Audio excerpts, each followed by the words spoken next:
What's going on, everybody? Welcome to another episode of the Failed Podcast. Thank you all for joining us. Thank you for everyone who's subscribing, all the comments, everyone that's following us on social, on Instagram, as well as on YouTube. We're just doing it here, man. We're trying to bring stories. We're trying to bring perspective. There's this huge world around us, and sometimes we just need to understand and connect to a world that's right in our community, and we overlook that because we want to help in this area, maybe it's not in our backyard, in our back, close to us. But today we got two special guests with us. They got a deep story. They're rooted in community service, and we share a lot in common. We're all young. We're all like 25, 26 times. We're pretty similar in age, and by talking with them, I feel like we've had some shared experiences in how we grew up in the communities that we grew up in. So I feel like we're gonna just pull out a bunch of wisdom that came from experience from you guys. Mm-hmm. So we got Kendrick and we got Durwyn. That's right. If I say that wrong, y'all just say it in private. Don't let me know. So how y'all doing today, man? But thank y'all for coming on the Failed Podcast. Thank you. Appreciate you for having us. Yeah, man. Tell me a little bit. Tell me your name and a brief history, like where you grew up, and something funny or something when you grew up. Gotcha. Kendrick Releford, born and raised here in Fort Worth. Yeah. Come from a boxing family, Golden Glove champions, professional athletes, Texas Boxing Hall of Famer. So that's about as quick and to the point as it get. Came out of ODY, class of 2000. Yeah, similar. Born and raised in Fort Worth. For most of the part, I've lived in different places, but my home is here where I was born. But same thing. Family come from martial arts, karate, kickboxing, and boxing background. So, that's how all this started with us.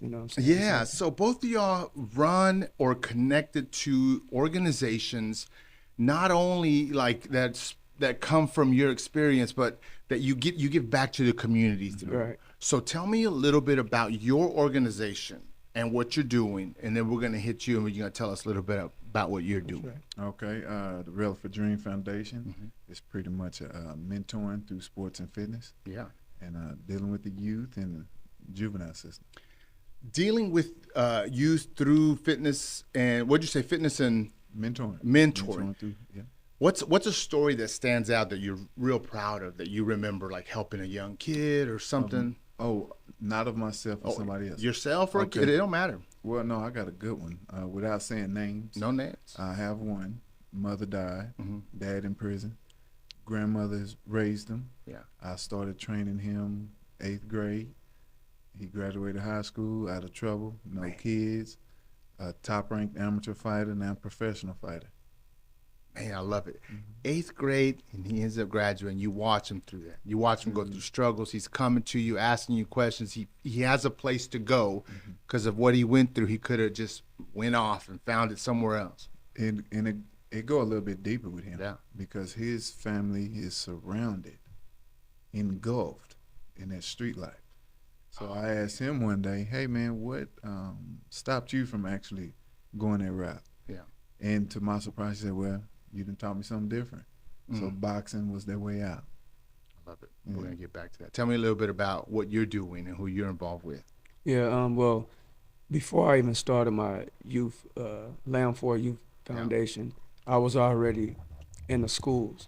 So implementing programs, life empowerment programs in the middle schools and the metro school, which is the alternative school. Yeah. So we started out speaking, doing that, and I've been doing that close to 20 years now. When I started coaching is when I found my calling, or my purpose, and that was, to the youth, to the young people, to the community, and that's what opened up the doors for me to start doing all the stuff that I'm doing now. So, what drew you? How did you know that you were going to speak? Let's just say, okay, and I'm making an assumption because we're going to dig into your story here in a second. But what drew you to speak to yourself as a young person when you were older, if I'm correct in saying that? Meaning what? So for me, as I moved through community and I help, I always imagined myself when I was young, and I realized what I was missing, what kind of mentoring I was kind of seeking. Right. And so whenever I look, how can I give back? I say, how can I impact my younger self? Right. Did you see that? Yeah. And if that was it, what were some of the things like right off the bat that really would have helped you when you were young? And that's how you move. That's the message that you give young people. Yeah, the main thing is life skills. That's the stuff that we miss mostly. When you're in school, they don't teach you too much life skills. Yeah. And so parents try, but they do as best as they can. Yeah. And so really you're learning by going through it. And so if I was talking to my younger self, had more guidance into, hey, don't do this, the do's and don'ts. If you do this, this was going to lead you to do this. If you lead to going to jail, doing that would have changed a lot for me in my direction.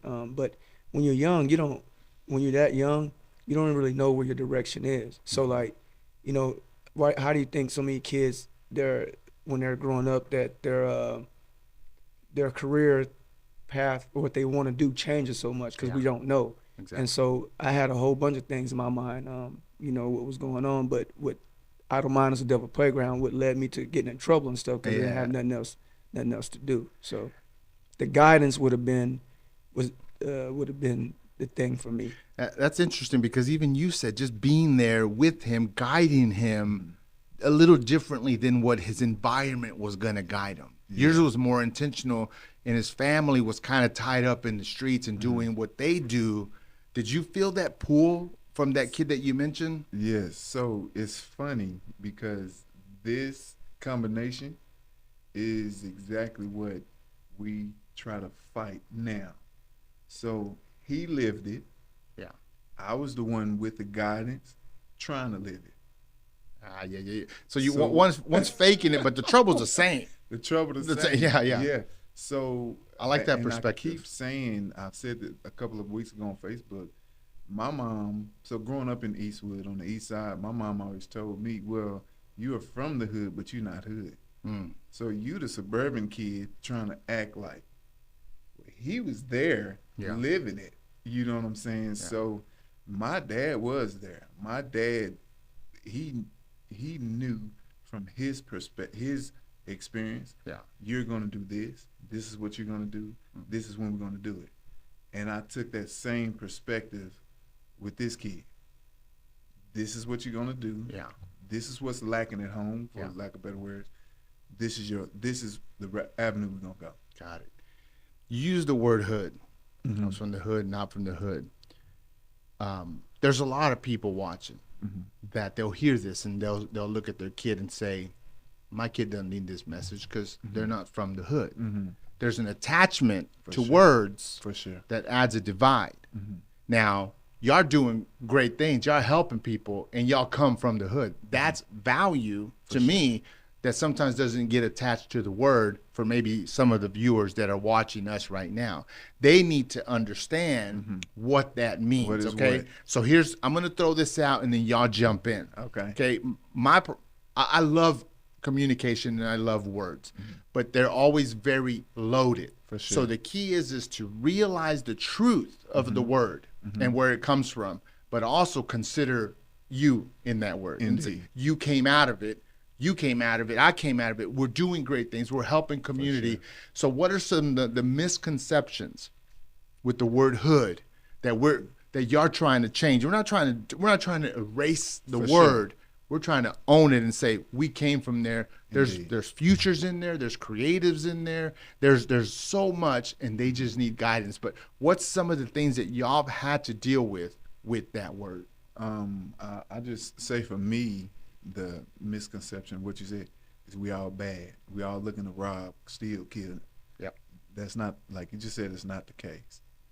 My thing, educated.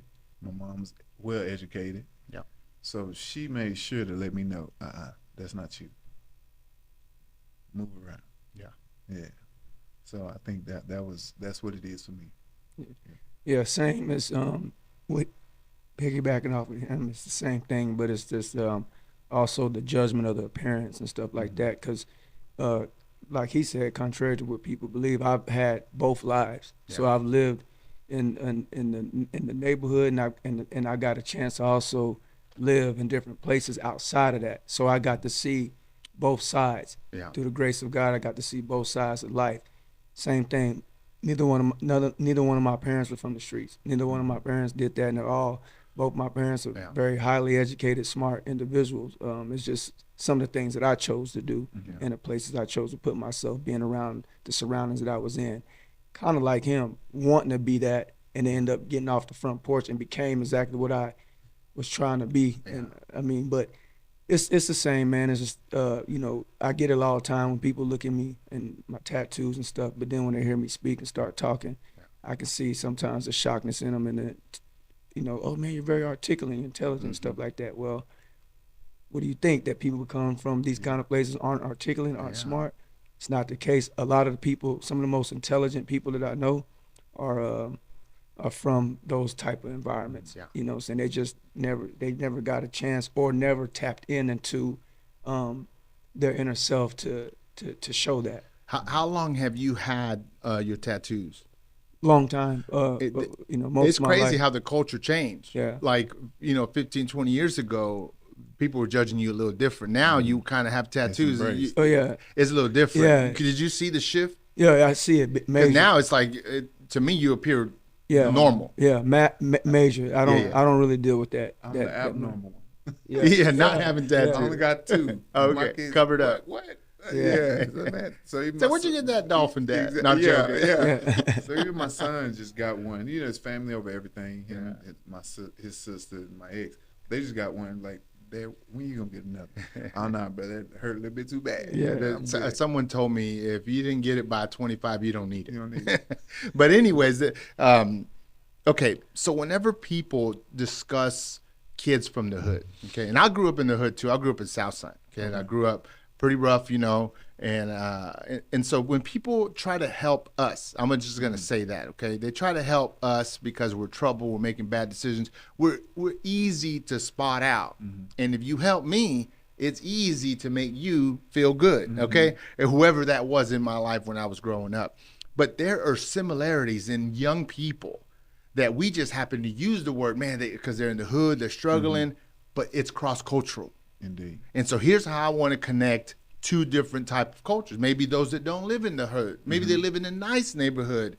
And then they think, man, the people in the hood, what are some connections that young people are going through, regardless if you live in the hood or the other hood? Because at the end of the day, they're both hoods. Yeah. And people and their struggles, what brings young people together? What struggles bring them together that y'all are addressing? I think the hustle for money. I think no matter which hood, up, lower, middle, the hustle for money. Yeah. What's the negative aspects that come with that? That it has to be quick. Yeah. So what have you learned about it, about quick money and investing in yourself? You get it quick, it go quick. You plant those seeds, it comes more natural. Yeah. So it teaches a little bit of patience. So I think that's the connection that I try to impede with the kids that I serve. Got it. So like not making money the driving force for everything. Like if you subtract that, now you're having real conversations. Having real conversations. So my thing is, and then another connection is dreaming. Yeah. I've learned a lot of the kids haven't been taught how to dream. You know what I mean? They used to that 2 square miles. Yeah. So exposing them to something different. Explain don't lose your train of thought. My bad. No, you're good. You're good. Explain to me when you realized to dream. Okay. And I know this might be going back, and then tell me how that dream has become a reality now. Got you. So summertime I would go work with my dad. He tied steel in the swimming pools. Well, in our neighborhood there were no swimming pools. So he would take me to South Lake, Frisco, and he would tell me, oh, you're going to get one of these houses. You'll be able to live in this house. You smarter than me. You're going to. So he started speaking that stuff, and then became me self-believing, and then finally seeing it. So I wasn't able to see the mansions on TV from the videos. He didn't let me look at that. But I was able to see it in real life. Yeah. So that's where those dreams started coming, and being able to see it as I traveled. Yeah. How about you? What's some of the struggles that young people are going through that connect The main thing, any hood? the main thing that is that in suburbs, because I've lived both, right? Yeah. So suburbs and the neighborhood, there's one thing in common: parents at work, Yeah, free time, free things, free time to do stuff. yeah. Might be a little different. The guys in the suburb, they get hold of like the other kind of drugs quicker. The other kind of drugs, the ones in the hood get the cocaine and get the other stuff. These guys get the meth and all the other stuff. When your parents are at work, and then lack of guidance, just because your mom and dad might have more money than these people, don't mean that they're still getting guidance. Yeah. See what I'm saying? So that's a big connection. You know, the difference is that, and then you got a lot of those guys up there that want to come down here. Yeah. And come down here and be like that. So it's two different worlds, but the same. You know, when mom and dad's at work, or you know, even in the suburbs, sometimes there's not both parents in the household as well. You know, sometimes a single parent home as well up there, and mom just might have a little bit better, more resources and stuff like that. But it don't really change, you know, because the kid develops what a youth develops what they want and what they believe in their mind at a young age. Yeah. I can see that. So whatever they're thinking and whatever they're going through, they've developed that at a younger age, and sometimes it's hard for parents to reach back in and grasp them from that mindset. So that's the connection right there. Is just trouble. You know, it don't matter if you're from the suburbs or neighborhood. You can find trouble anywhere you go. You know what I mean? And when you're at the house or mom, dad's at work, who are you being raised by? Well, the kids are being raised by the world, you know, so your peers, you know, you're at school, you spend more time at school in the neighborhood with your friends than most of the time you do with your parents. So that's where the influences and all the influences come from. Yeah. You know what I'm saying? So that's the connection from both sides. I was watching. I won't say the name of the schools or anything. I don't want to offend nobody. We got friends on both sides. That's the truth here. But okay, so there was I think it was like in the Christmas time, Thanksgiving time, there was a very affluent school, and they went to go serve a less affluent school, mainly black people, so a bunch of Latinos. It was crazy. Okay, here's the visual. It didn't sit with me well, but I want to get your perspective and how we can fix this. Okay, so the football team went to go feed these other kids in this other school, along with some of the parents. And all of the people from the hood were sitting down eating, and everyone else was along the wall watching. Okay, whoever organized this, it didn't click in their head that they should be eating together, that both moms should have been serving, and then the groups should have been eating together. But they were standing against the wall watching, and I was like, I don't know, man. It didn't sit well with me. And I remember that, and I said, whenever you serve together. I don't care if you're spearheading it or you're responsible. Do it together, and they didn't. Yeah. So just with that little information, what does it bring to your mind? How can we overcome, I help you, I serve you, when it's better whenever we communicate, when we hang out, when we understand each other? That's just my perspective, but what do you think? I'm big on, and I teach, being a servant leader. Yeah. Yeah. So I still believe in that community, that village mentality. Yeah. So hopefully that answered the question. I don't know. I was trying to get you worked up. No, I'm joking. No, you good. No, I understand the servant leadership mentality. I get it, and that's what they were lacking. But the reason I mention it is because people don't see it ahead of time. And it's like, okay, that's how far they are away. They're closer to the idea of helping, but not to the idea of connecting. That's what I saw. And so y'all being people that connect individuals, what would you have done different? Maybe y'all have been part of a project where y'all did handle it different so that we can do better. Communication. Yeah. That's the main thing. I mean, that would have been the biggest eye opener to me because I have traveled around the world a lot, so I've connected with people that I didn't think I would ever connect with being a part of the fight game.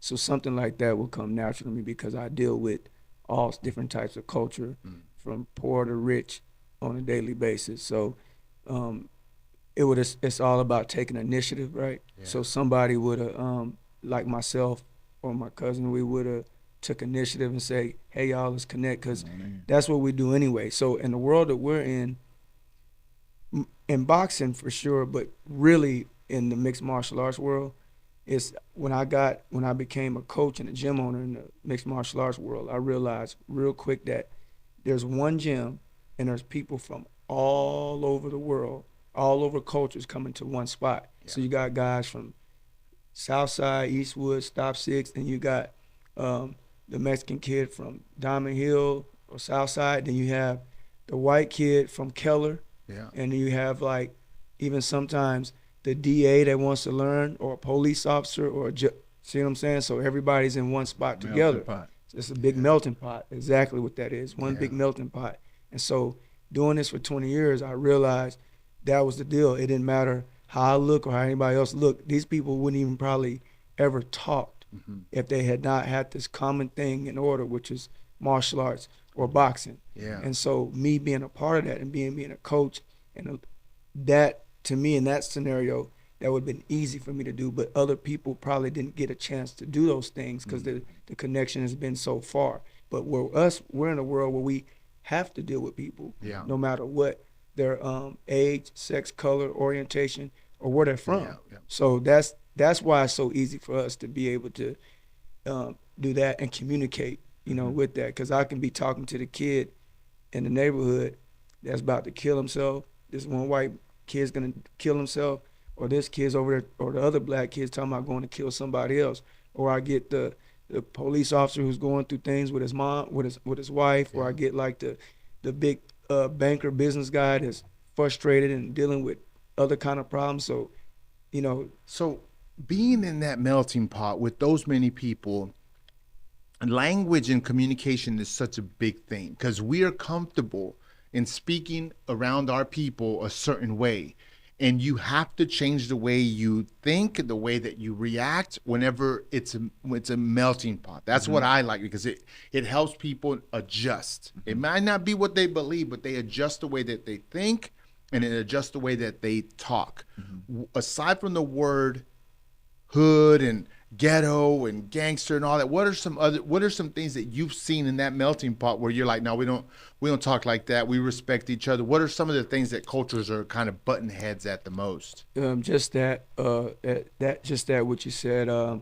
You get like the old soccer mom in the gym doing a fitness class, and you got some of the other kids over here that got the rap music playing, and they talking crazy, and they talking and cussing. Yeah. And then over here they're getting scared. They might be getting scared about how they're talking because they're not used to doing that. Yeah. And so it's just simple. What I learned to do is, like, when in the mixed martial arts gym, when we come, make sure that the music is balanced out from both sides, and that everybody intertwine and mingle with each other. When we're doing those classes, I make people pair up with each other, and you find out real quick that people get along way more better than you thought it was once you put them in those situations. It's just toning down, finding that balance of, okay, we got these people in here, and we got these people in here, and so no, we cannot. It has to be balanced, because I wouldn't want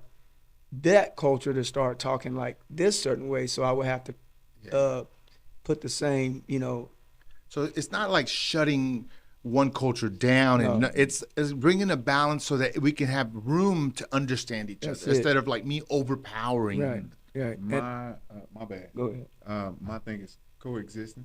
Yeah. I'm big on that. With what you're saying, I've had a lot of history of having a lot of Arabics, Muslims, strong Muslims.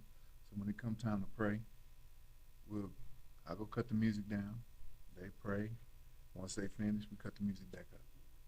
So it's that coexistence and cohesiveness. I love it. With everybody understanding The other kids are getting exposed to that. Getting exposed. He said, let's show respect. You don't need to understand or you don't need to accept it. Let's respect it. There you go. And I'm sure he'll agree.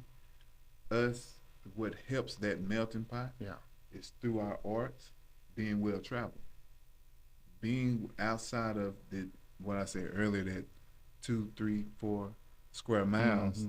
We've been able to see other cultures and how they coexist and the mindset of living. Yeah. And to be able to bring that back home, it's a different ballgame. So stepping outside of that circle, now there's a lot of rappers like from the West Coast that they grew up like in Compton, and you hear their stories. They go, we never left. We lived it right, like you said, in that 2-3 mile radius, and they never left. So they never understood the world around them.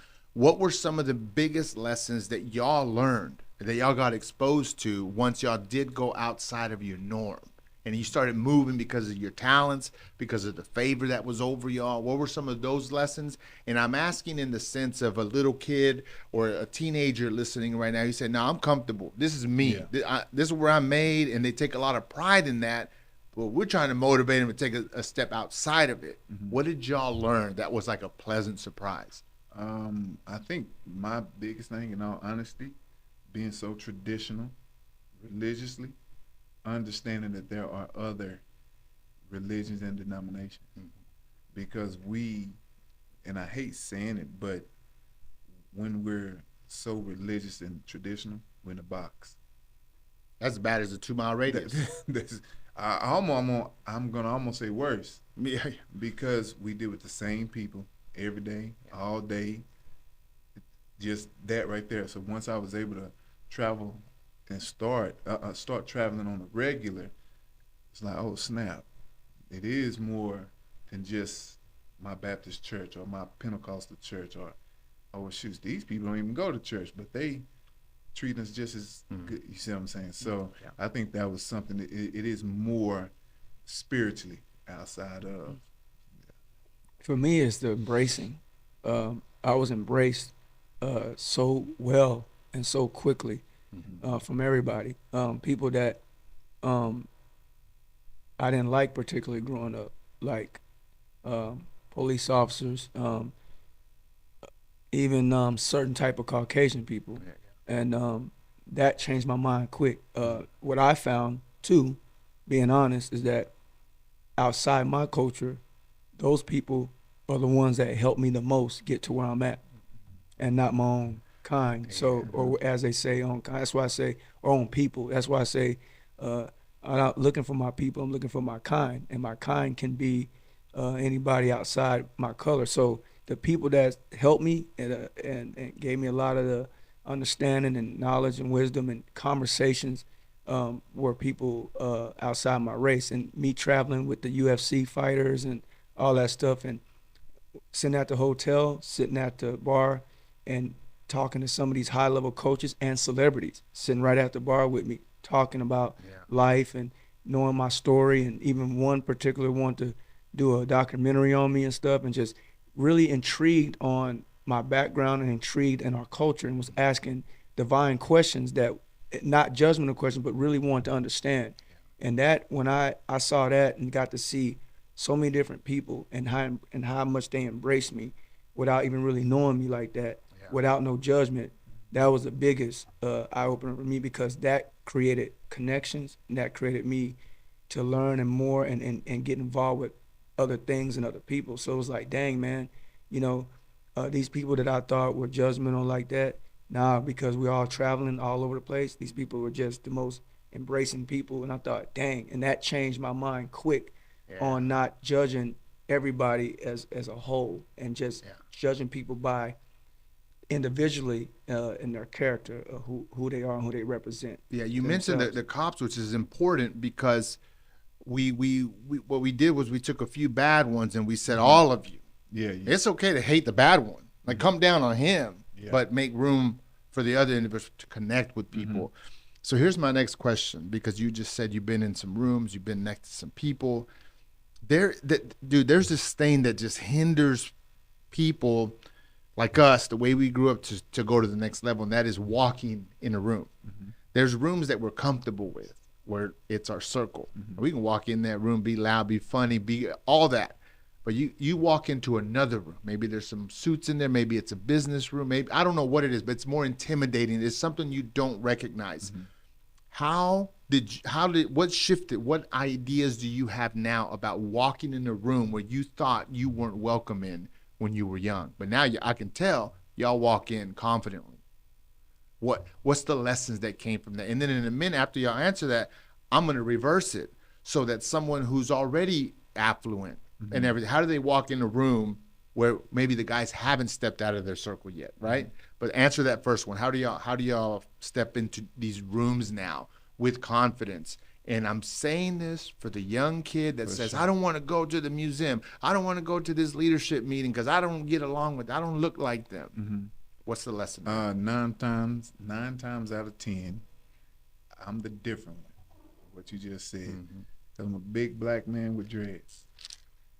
So getting out of that comfort zone has embracing who I am first has helped me build that confidence. Yeah. To walk into that room. And that's outside of my accomplishments. But once I add my accomplishments, 9 times out of 10, the room that I'm walking into is looking at me as on a pedestal anyway.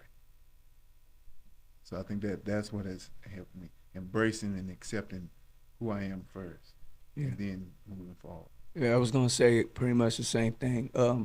Just growing as a man and learning and embracing who your true identity is, and that and working on yourself. So change and growth is the biggest thing. So change and growth, obviously, and maturity. Obviously, when I was 19, 20, that wouldn't been the case. But through growth and becoming mature and learning to become a man and being around other different things has helped that. And just like my cousin said, here's one thing. Same thing. A lot of times when I walk in those rooms, they already kind of know who I am and my background because we've made a name pretty big from what we do. So going in those rooms I've never been intimidating, and I know how to adapt accordingly, to wherever I go. But then again, having intelligent and smart family members, mom, dad, those kind of people that been around these people for a while and done big things, help with that too. Watching and seeing my uncles and even my mom and them doing their thing gave me that confidence. Just being around so many years it's done that for me. What are some challenges that y'all had that when y'all were young that have paid off the most? Where like when you're talking, when you're mentoring young people, when you I'm gonna reference this because so much wisdom has come from it. What's something? Losing. As funny as that You've been sounds. knocked out before? No, never been knocked out, but I have been stopped. So it is different. But I would make it to nationals or make it to the championship and lose. Make it to the championship and lose. Make it to the championship and lose. The turning point was my dad said, listen. So naturally, I'm an introvert. I'm shy, naturally. So when there's multiple rings, I'm able to fix my mind that they're not really looking at me. They're looking at everybody else. But on that final night, it's just I'm in the middle, in the thick of things. They looking at me. So I would get there and lose. And my dad, he pulled me to the side and get a long talk. He said, listen, either you're going to learn how to overcome your fears of being in front of people, or you got to find you something else to do. So in that lesson was praying. God, you got to help me through. But my favorite verse became Psalms 27:1. You're the light, and whom shall I fear? So that's what helped me overcome and build the confidence to walk into these rooms now. Because believe it or not, I'm still learning. Well, I know who I am, but accepting who I am because of the humbleness. I've suppressed so much. Nah, man, you need to know who you are. You need to know people know you. People, you do this. So I'm still learning how to accept that about my own self. Yeah. You get what I'm saying? So that losing and learning, praying, and discovering, that's how I became. Yeah. Well, repeat that one more time. I lost my train of thought because My I was. bad. Let me. Yeah, watch me think. Let me put my camera on me. I lost my train of thought, my man. Okay, so we'll just continue. Okay. Okay. It was the challenges that we had Yes. or failures in our past that have benefited us the most today. I had That a was the follow-up question. question for you, Okay. and that's why you got. Okay, keep that in your memory. So you lost. You Yeah. made it. How long did you ever win? Did you? I finally did. Okay. Do you remember that day? Like, what were you thankful for? Like, cause you wonder. You see all these tough guys when they win their first fight. I remember like Conor McGregor in the beginning. He cried so he looked like a little baby on one of the fights because I think that's what happened. All the struggles, all the challenges met up that day, and he got to taste a little bit of the glory. You know what I mean? Like Nacho says. And so, how was it? What did you learn from that moment? Because it only lasts for a second. So I'm gathering myself Yeah. because it is emotion. Yeah. You get to that point, you lose. And in that, it was winning my first state championship. I was 18. That guy was 34. Oh, man. But what got me through that fight, out of all the big crowd, I heard a little voice, and that was my older sister, who has since passed. Get off the ropes. Jab. And I was doing that, and to win that, and I just couldn't stop crying. Yeah. We go to the dressing room. I'm like, man, you still crying? I'm like, I'm just so happy because to get to that finals 4 or 5 years in a row and lose, then to finally overcome that hump with that little bitty voice, oh man, you can't. That's that speaks. That's powerful because it's crazy. As individuals that motivate and try to guide these young people, let's just say we can give them all of this knowledge, all these books, all this direction, and you wonder what little voice, what message is sticking with them at that moment of the crucial decision. And you heard your sister saying, "Get off the ropes and jab." The smallest, she ended up dying of lupus. So the smallest voice out of all this whole room, to hear that little, get off the ropes. that was yeah. So there's a kid right now struggling. What small voice? What would you give him? What should he be hearing so that he don't make that dumb decision? Dang, that's a good one. What should he be hearing? Now, I'm not saying give me the phrase, but what I'm saying is that's what we're doing. That's what you're doing. Is like, hey, hear this at that moment. Know all of this, but hear this. Hear that something different. That's something different versus everybody do this. You have that slight little something that's different. Trust it. Yeah. Something valuable from your past, from your challenges. The main thing that I had to learn, I've always had some type of struggle coming up, and I had to learn how to rely on myself to get through it.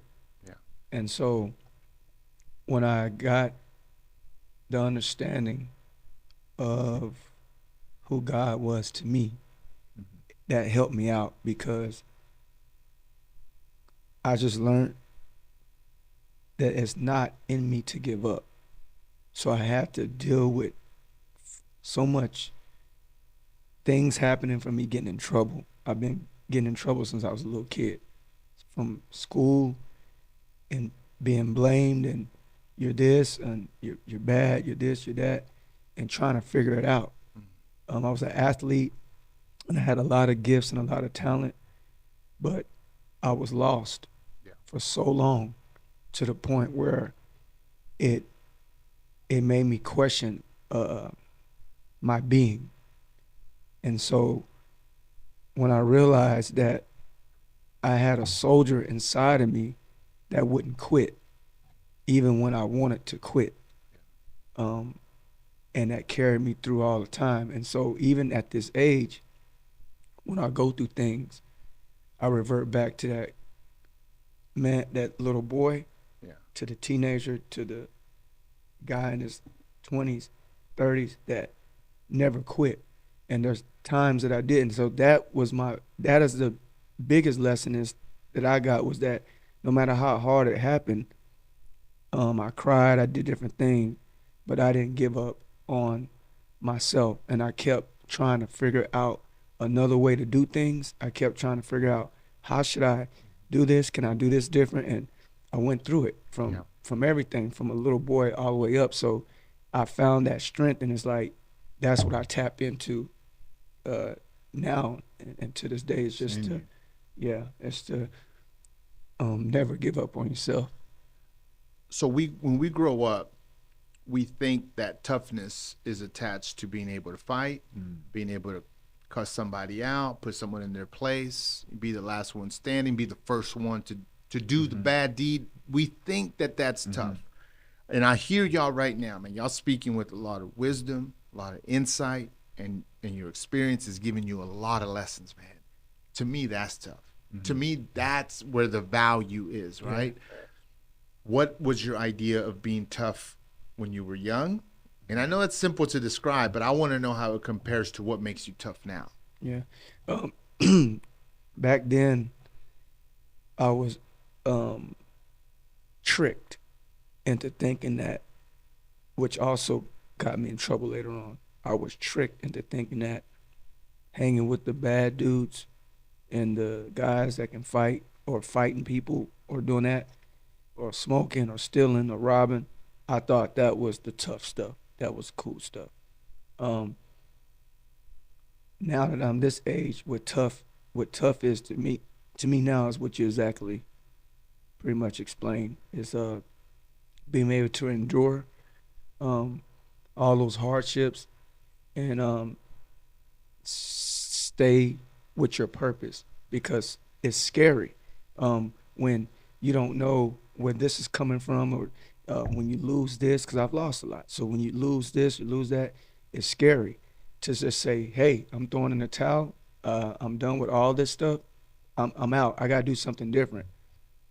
But the durability inside your spirit is what makes you tough and built for life, because life is a very peculiar and interesting place to be, as far as the way the world is. We don't live in a very kind world, and not only do you don't live in a very kind world, you're dealing with the world, everything around you, plus your own personal situations and demons. So for me to be able to know all that, recognize all that, see all that, sometimes even looking and not know what's coming ahead of you, and still stay steadfast on your purpose through that dark tunnel, to know that when you're going through that dark tunnel, walking in that tunnel is going to be dark, but to know in your mind as you keep walking that eventually you will see the light on the other side. That's, to me, what makes a man and a woman tough, is their ability to not know sometimes, want to give up sometimes, and say, I'm not doing it, because I know my purpose. That's great. With me, I just told it's funny you asked this, because we just had this conversation. So younger, tough is being able to do. I walk in a room, and 9 times out of 10, I beat up everybody in there. I believe that was my attitude, right? Now is knowing that, but being able to walk away, right? So knowing that I can do anything to pretty much anybody I want to, and not doing it. So I with the kids, it's like, hey man, it's easy to go and beat up this person. Yeah. But the true strength is knowing you can do it and not doing it. You know what, man? It's not even worth it. Catch you another day. So to me now, that's that as an older person, Yeah. that's the true strength now. The true strength is it's okay to cry. It's okay to be emotional because you're gonna figure out another way to express that emotion. So Yeah, the opposite of it's you not know, good. you get what I'm saying? Yeah. So that is the true strength, being able to do and not have to, or go ahead and express those emotions. You mentioned the word purpose, and I think a lot of young people struggle with that. Their purpose is in their doing in the moment and so on. You seem to have found your purpose. How would you define your purpose? How does it feed you day in, day out? You know, dealing with the complications of running nonprofits, reaching out, doing good. There's still a lot. There's some challenges. How does your purpose fuel you? What is your purpose, and how does it fuel you? To know that there's other people besides me that's counting on me. So when you become a leader, it's the hardest thing in the world because more eyes on you, more judgment on you, those things. I know that how I wanted to feel as a kid, as a young man, and certain things I didn't get. So I want people to be able to get that. And I want to be able to help my daughter, my son, and all the people that God put in front of me. I want them when they face me that I can give them something that to help them in their spirit and in their lives. And so I know that purpose was to be a service to God's people, meaning the community and everybody else. And so when I get down, just being transparent, my whole life I never thought about suicide and those kind of things, but sometimes it's, when it gets tough, it come across like a blank, like a blur, and like a quick little, you're like, whoa. Or sometimes when I'm sitting at the home by myself and I'm thinking, man, I'm gonna crash out, I know that who it's gonna affect. So the effect that that's gonna have on other people, and one of my living purposes is to be that service to help others. There's times I've been in the middle of a crisis and I'm frustrated, and then my phone calls 3:00 in the morning, and it was God answering. He said, hey, some kid, coach, are you up? Yeah, I'm up. He don't know that I had just got through crying about my situation. That's hard. But when he called, I pick up the phone, and I was able to clear that up so I can be there for him in his crisis. Yeah. And when I got off the phone with him, I felt better. So I know it's the service to help. Thank you for answering the phone. That, yeah. That means a lot. Yeah. A lot happens in the morning, 3:00 in the morning. That ain't good. How about you? That's our downtime though. When the world is when the world is sleeping, that's when we probably doing the most. Yeah. Probably close to the same thing, man. It's funny because I've been getting down on myself, but it's a lady messaged me. She said, I don't know if you remember me, but you trained me back in 2013. She said, I'm finna be 70, but I just want you to know, because of you, I've stayed this course. Like, dang. So it's in those moments when you down on yourself the most, you get that reminder. Yeah. Keep going. So you said that the purpose and what fuel, that is the fuel and the motivation, but serving. That's sensing that common ground is the serving. Yeah. And we didn't rehearse this. No. But being able to see them develop. Yeah. Right. You know what I'm saying? It's I don't think there's a greater feeling. Absolutely. I was asked with a question on another video that I did. Do you enjoy your accomplishments more or your people's? To see them. At first I'm like, dang, that's a hard one, because my championship shoes, man, that's me. Yeah. But to see them go further and beyond me, that's a great feeling. Yeah. that's the motivation. Yeah, I think of I think of LeBron and obviously like a bunch of other athletes who got the big contract, they got wealthy, but they climbed on their own. For sure. They weren't able to develop their crew, and he developed his crew, and they're all business owners. They're all so they came together. So to me, that's more rewarding. When you hear him talk, I think he carries more pride in that than him. Oh, I was amazing. No, you're setting up generations because you're investing in them, because you not only believe in yourself, but you're able to contribute to them. Yeah. UFC type fighting, right, and boxing type fighting. There was a fight that kind of was very odd to me, and I want to get your take on it. We're getting close to wrapping up, but I want people to know that we're funny too. Okay, so Mayweather and McGregor. Okay, that's basically what you do, and that's basically what you do. Was that a good match or not? Should they be mixing and then calling it one thing and then not the other? Like, that was a boxing match, but it obviously wasn't.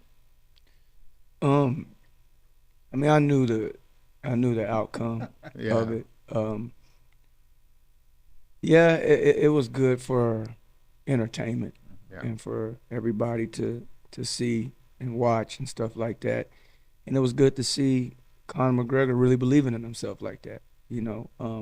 But that's Floyd Mayweather's world. And he done okay, you know, for being there, but that was all a play too. Mayweather knew what he was doing the whole time. Let him feel himself to break him down. On the flip side, if you take those two guys and put them outside in the street fight in a parking lot right now, Mayweather doesn't have much of a chance. Just because the environment has a lot to do with it. No chance. Just because of the other elements, you know, got Conor, you know, kicking, punching, submission, grappling, all that stuff. But in that world, it's Floyd's world. So you know, it was good though. With me, we knew the outcome of it. I have a different appreciation for mixed martial arts. I've always sparred with mixed martial artists, Lions Den, and all those guys. So I know the background of it. I think something that would make those fights more fair is you got a 2-fight agreement. You get me in the ring, we get you knocked out. Even if the rules, it wouldn't have happened that way. No, but even if the rules are limited to no takedowns, well, at least now you got to deal with my kicks. Right. You know, so I think that is good for entertainment, and it's a good mix for fighters to really see what it's like to get kicked. You know, so here at the Failed Podcast, we believe that failure only happens when you quit. And you talked about quitting a while. If you don't quit, you really don't fail. Indeed. What is your definition or your outlook on the word failure? I'll let both of y'all respond. How do you see failure? Just what you said. I mean, just giving up. I mean, like because, and I even, my uncle said this. My Uncle Shay said this to me, because I had a moment a few days ago, frustrated about things, and I talked to him, and we had some tears, and I just said, man, he said, sometimes you got to look at it like failing your way to success. So, you know, when you're learning in those times. It's only failure when you quit and when you stop learning. When you stop learning, because people are gonna have something to say always, but it's what you believe in yourself. And when you stop, when you just say, I was actually talking to my partner yesterday about this, and you know, just frustrating times. I said, look, it sounds cliche, but it just does not happen overnight.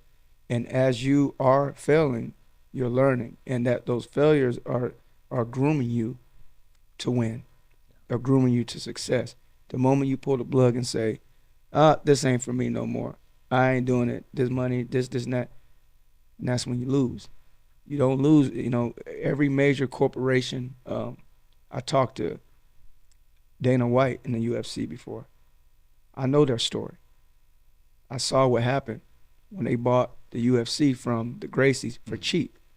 And then he got his friends to back him with the money to believe in him. And it didn't work out at first. And to the point where the brothers were like, man, we putting too much money in this, we got to pull the plug. And they stayed with him. And he said, man, just stay with me.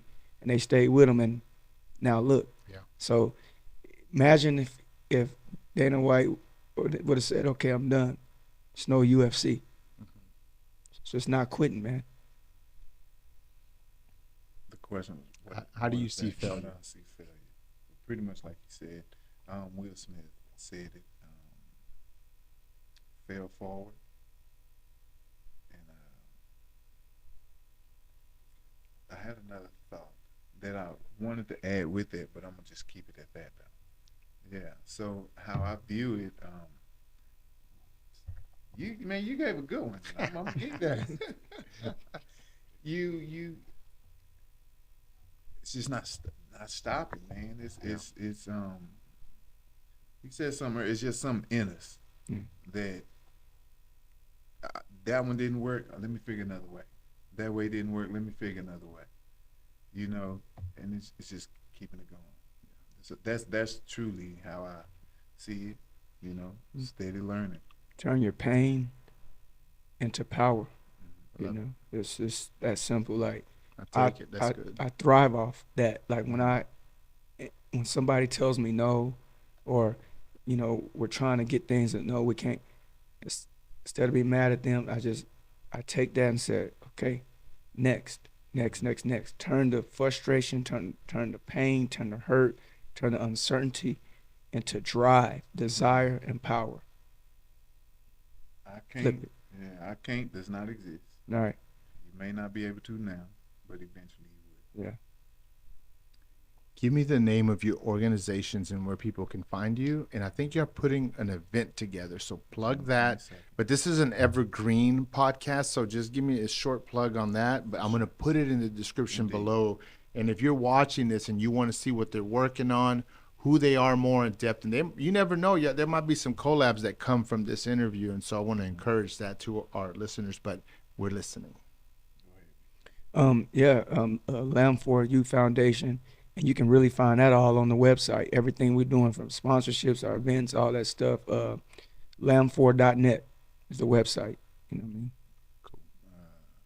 Dream Performance, FW Dream Performance is a website for my boxing and fitness gym. Releford Dream Foundation. Then we'll do a collab with REMG Talent. That's my management promoting. And Lamb 4, June 22nd at the Ridgely Theater. Yeah, y'all stay tuned. I'll be plugging it on my social as well. It's here in Fort Worth, guys. So let's get behind these guys. Let's support each other, just like we support other people as well. Thank y'all so much for coming on the Feld Podcast. There's never enough time. I feel like we need to connect it. We need to just talk a little bit more. There's something deeper. But thank you for everything that y'all shared. I really learned a lot. Appreciate y'all. I read a quote from one of my friends today, and I want to leave this for y'all who are watching. And he put, my buddy Joe said, don't decrease the goal, increase the effort. And that kind of spoke to me, man. Aim high, and if you don't get there, work harder. That's all I gotta say, guys. You don't fail if you don't quit. Keep your head up. Thank y'all for tuning in to another episode of the Feld Podcast. Don't forget to subscribe. Follow us on Instagram. Keep up with what we're doing. We're just trying to make an impact with people who watch this. We're just trying to flip failure on its head so that we see it as a learning opportunity always, guys. So thank y'all so much. Thank y'all. I really enjoyed our conversation. Y'all have a good one. See you on the next one.